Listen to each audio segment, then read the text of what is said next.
You're locked in to the hottest station on the planet. Resistance is futile. The revolution has begun.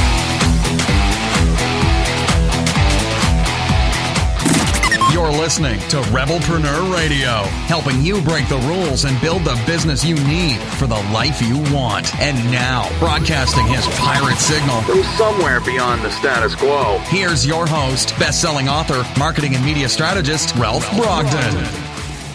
Hello and welcome to Rebelpreneur Radio. It's the show that helps you build the business you need so you can live the life you want. I'm Ralph Brogden. All of our guests are experts in building great businesses and living great lives. And one of our philosophies here is that we want to be able to do both. We want to build a great business that makes money while making a difference, and to design that business in a way that it's going to deliver the life that we want, even as we're creating transformations for other people, that our own lives are being transformed as well. So helping you to reach your highest potential is our next guest. Cathy Christen is a spirited boss babe.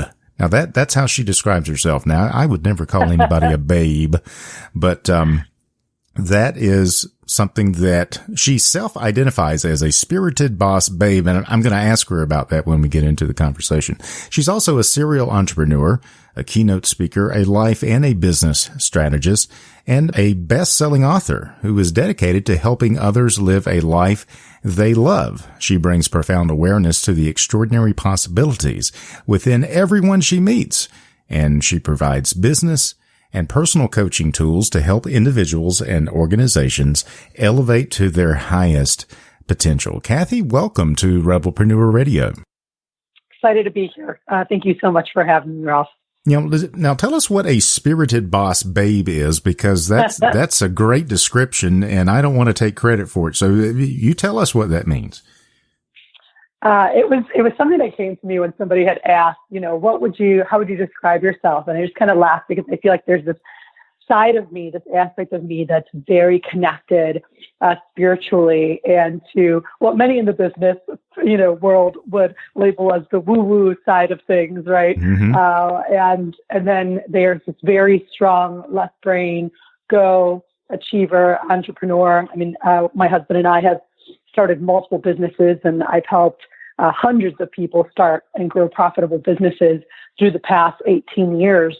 And so we have a lot of fun with that. So it's a combination of really that connection and soul connection among people, among groups, and me personally, and bringing that into the work that we do. And as we talk about it, you'll kind of see how that all fits in. But it's just really a focus on the individuals, the souls and the spirits within, and just I feel and what I do is very connected, where it's not just about we have to achieve X, Y, and Z, but it really is about spiritual capital, people, and what we're doing to give back to make our world better. And I feel that when companies are focused on growing individuals and are wanting to give back and contribute in a larger capacity, it's incredible what happens to their businesses and organizations.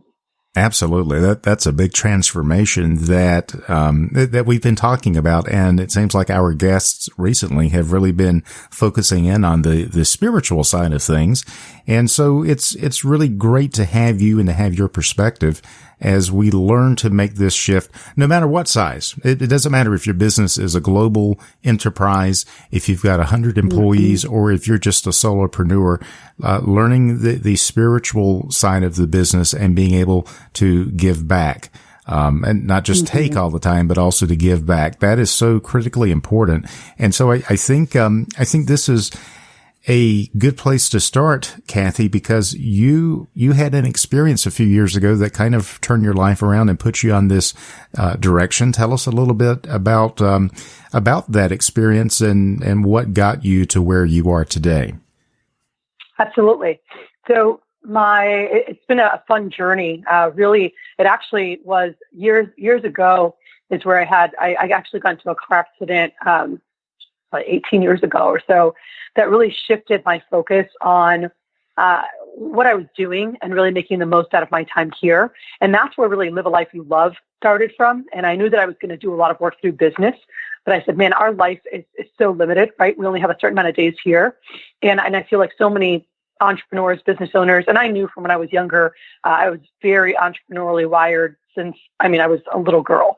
So that was a big part of me. But so many entrepreneurs that I saw and met were just so caught up in the go, go, go, create, design. And they were doing that all to have this life later on that they hoped they were going to have. But I was reminded, through different experiences and through losing close people, friends, family, unexpectedly, that, life is just so short. So what are we doing to, really enjoy every day we're given as we're working towards this big future vision, right? And just bringing more joy and connection and love to the now. It's like, I want to live the life I live now as I create the life of my dreams, right? And so that really got integrated into the work that I started doing and into all of my business and everyone I coached and worked with about really how do we combine that, right? How do we build these dynamite, incredible companies while also loving the life that we're living right now?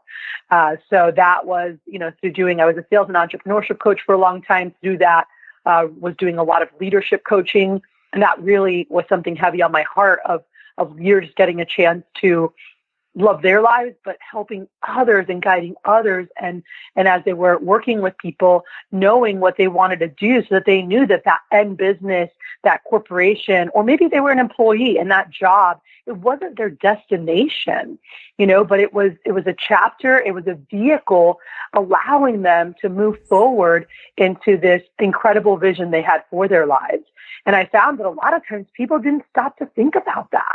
They had just been just go to school, get a job. Okay, go wake up, pay the bills. And it was just they got into this routine and they stopped dreaming and they stopped thinking and they were just kind of making it by, and days, months, years passed by. And I look back on certain parts. I'm like, oh my gosh, I can't believe this much time passed by, and I saw so many incredible entrepreneur and CEO, C-level executives that I was working with, and they're like, I can't believe 20 years just went like that. Yeah. And time just passed, and they still had all these things that they had once wanted to do that maybe they'd given up on, and lost hope of, or, oh, well, now I'm not going to get to do that.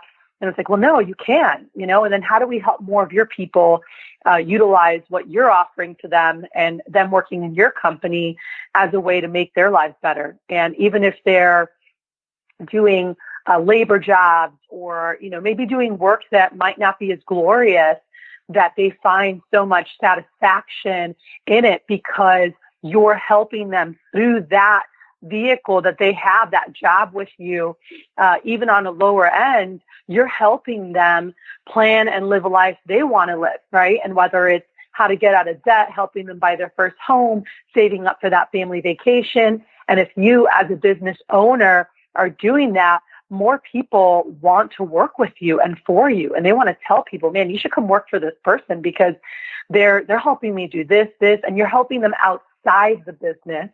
And so they're way more loyal and they will work harder for you in the business.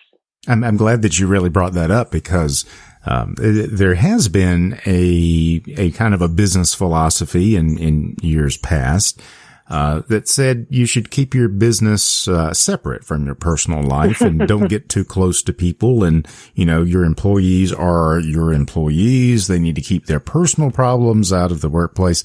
That's not really creating the culture, the spiritual culture of what we need to succeed. It's really not creating the environment where people can really be human if you take that approach. I'm so glad you said that. Yep. We become robots. And I love that you said be human because that is it. People have been so disengaged at work, right? Yeah. And there's this passive environment. Like people are supposed to be learning, but they're just sitting there. And I mean, more and more, especially with today's day and age, you have so many disengaged people because of, phones and attention deficit and whatever it might be. And And that's lacking. And that's one of the biggest problems that I see in companies is there's just a disengagement in employees, right? They're very apathetic, and they don't really have a reason to care. They're just trying to pay the bills or just get by. And so how do we as leaders, as entrepreneurs, create an environment where we can really have an active learning environment, where we can have engagement, where we can leverage the wisdom of the group? Because I feel so many people, like a part of them has died inside. And yet they used to have so much creativity and so much passion for the life and business. And maybe they came to your company because they were just so excited about your company mission, what was happening. But then there was turmoil in the workplace. There was butting of heads. There were things that happened there.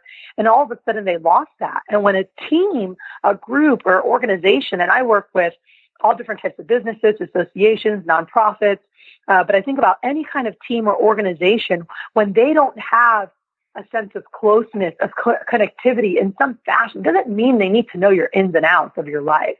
But knowing at least the driver of motivation and what excites someone and why someone is working. Why are they with you? What life do they want to provide for their family? Like, what excites them? And knowing a little bit about why they work and their future passions or goals or dreams is exciting, because it allows for a cohesiveness in a group. They know each other at a deeper level.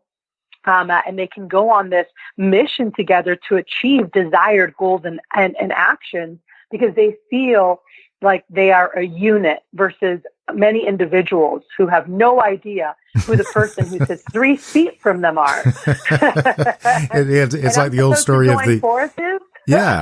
It's like the story of the guy that had a heart attack at his desk and no one discovered him for 30 days, gosh. because there's no camaraderie. There's no human connection there. And, that really begins in the hiring and recruitment process, doesn't it?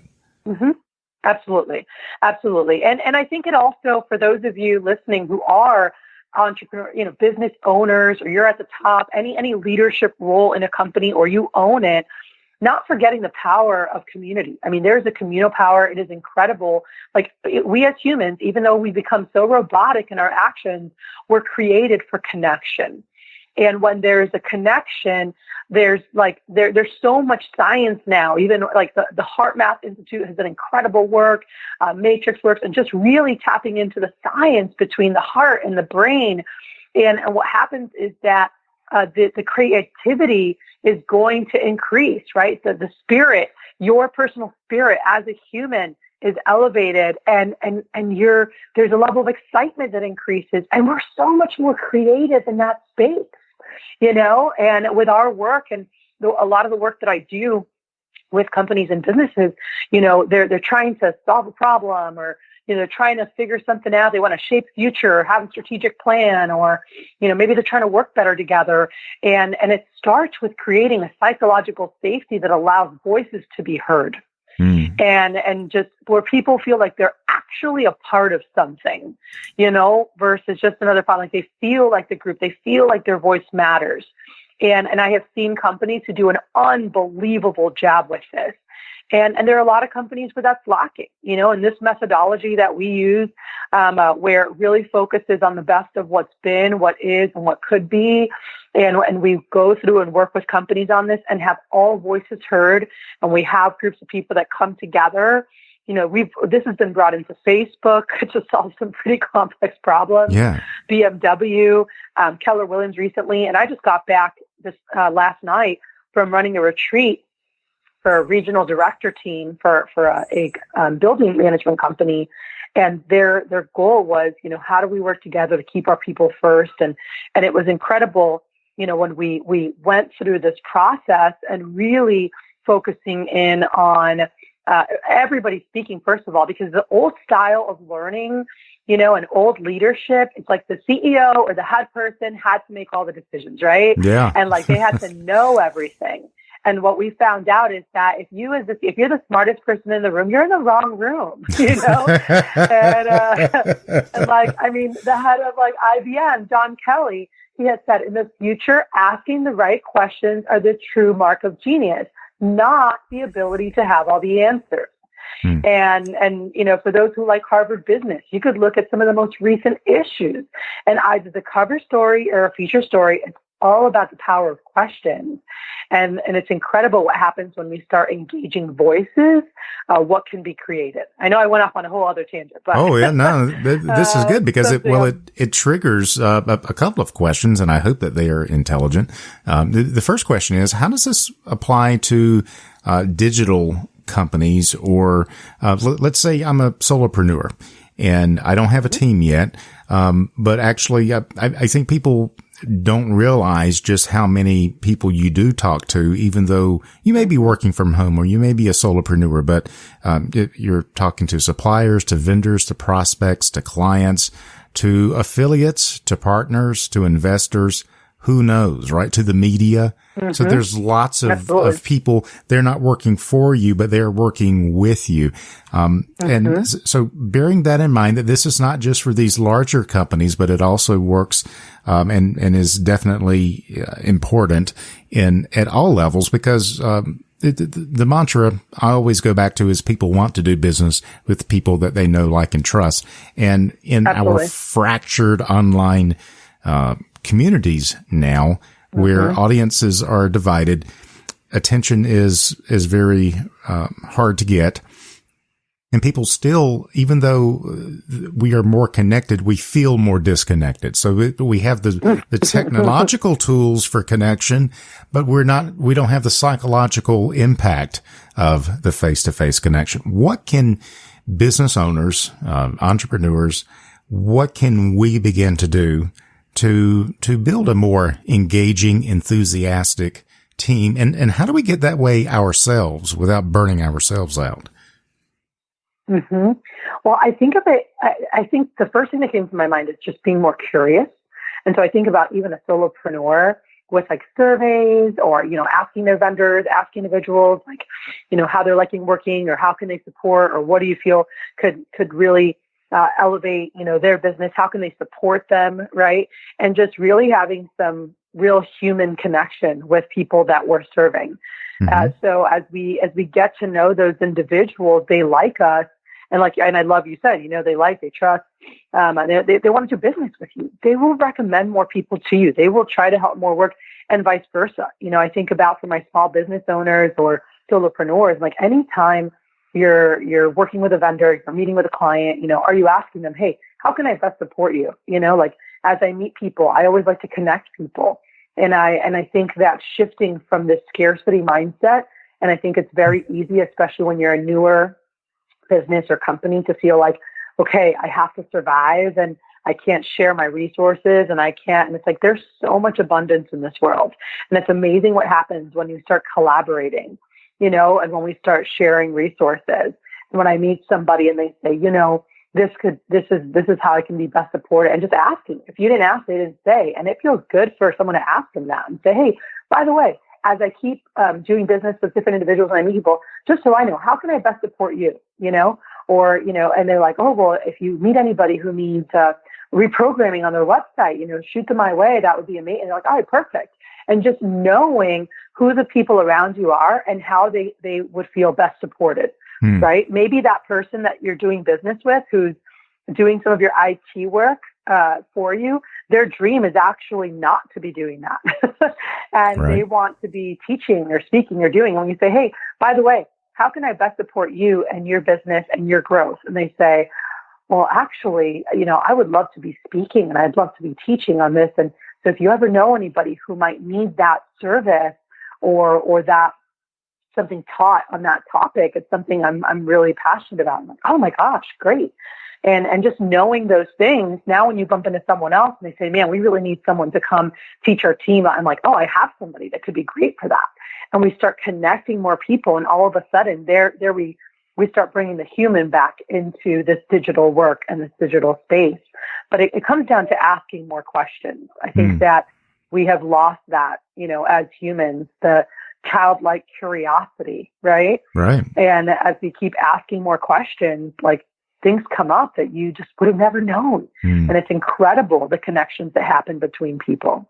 Excellent. And as we get better and better at asking those questions of our business, I think we get practice and we get better at asking those questions of our life as well. Mm-hmm. The name of your book is Life as a Masterpiece, Design and Live a Life You Love Today.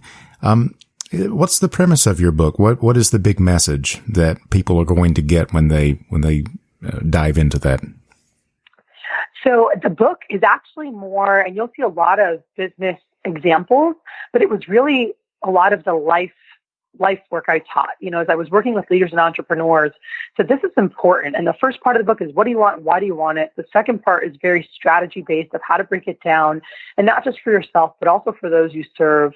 And the last part is how to sustain that, growth and achieving your goals, whatever it might be that you're going after, and so there's some incredible tools that are there, but something I'd say for anyone listening in business, we're just to wrap up on the whole questions thing.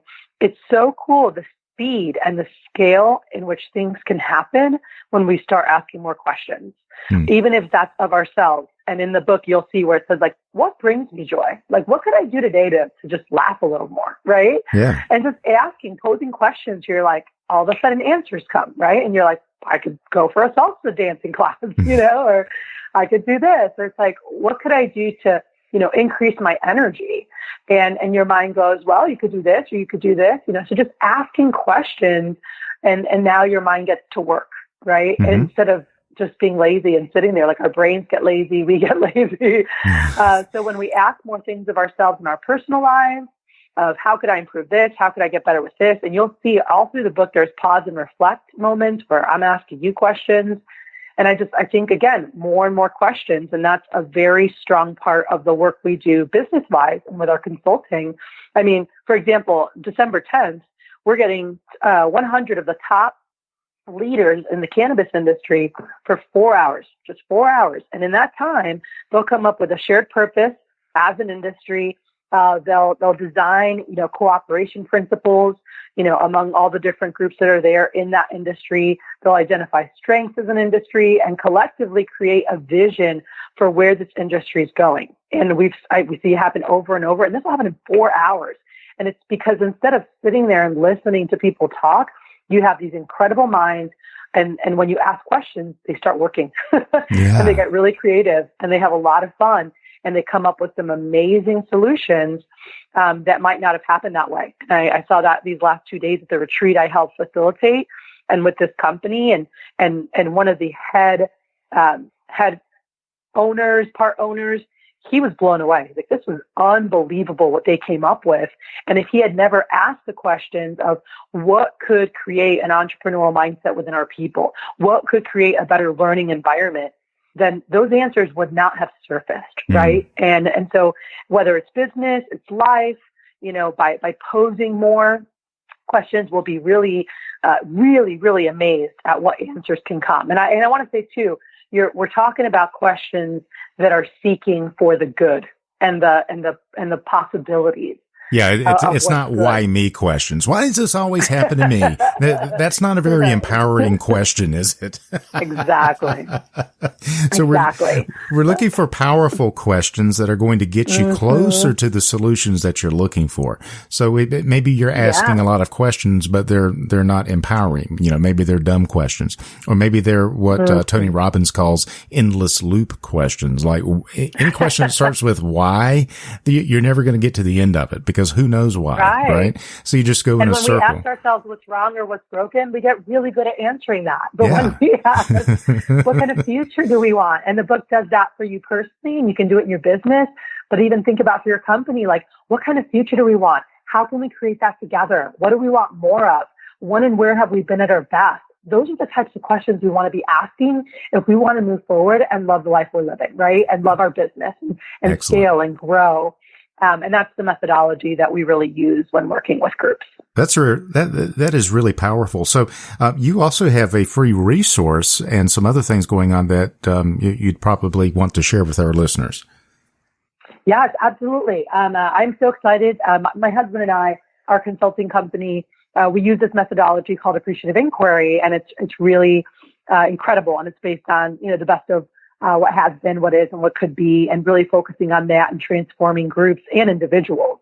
So whether it's in their personal lives or things for their company. And so for anyone out there, one of the things that we love to do is come into, whether it's with a team and organization or a learning environment, a conference, a workshop, seminar, mastermind, we will help transform that thing and really get so much to happen during that period of time and have some desired goals and actions that happen. And the 7 steps, there's a free ebook. If you go on my website, KathyChristen.com, that's more for your life strategy.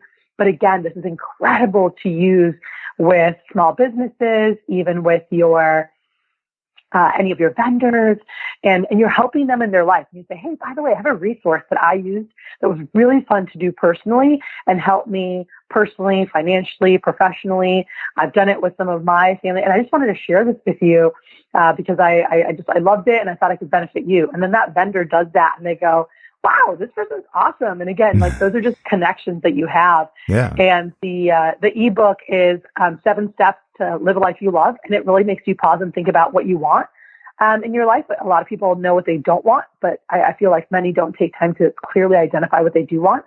And it goes through a process of breaking down goals and focuses, which will be incredible going into the new year.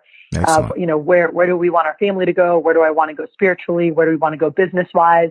And really take time to think and plan that. So you can use that resource for your business, and I would also use it for your personal life. Perfect. And where do we go to get that? If anyone wants to check it out, so our website for a lot of the business consulting is elevatedu.org.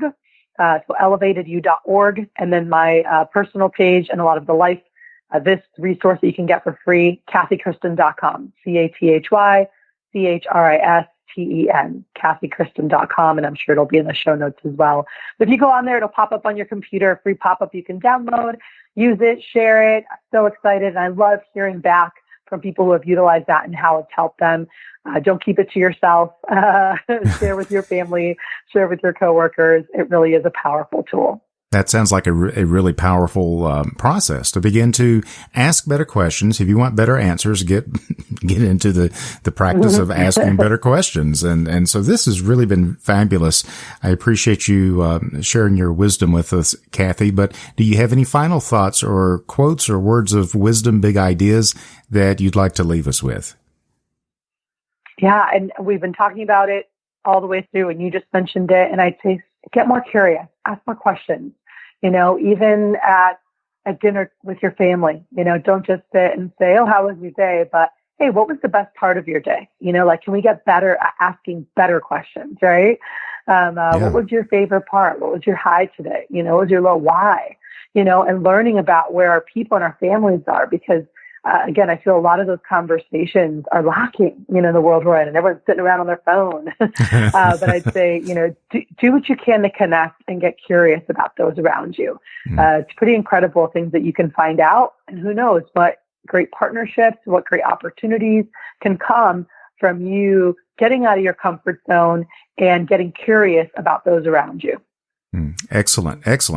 Words of wisdom from Cathy Christen. She is a serial entrepreneur, keynote speaker, life and business strategist, and she's the best-selling author of the book Life as a Masterpiece, Design and Live a Life You Love Today. You can find out more at KathyChristen.com or go to elevatedu.org.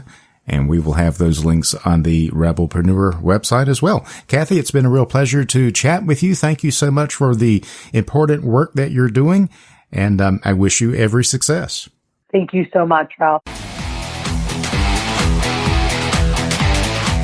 You've been listening to Rebelpreneur Radio with Ralph Brogden. Download the show notes and much more at rebelpreneur.com.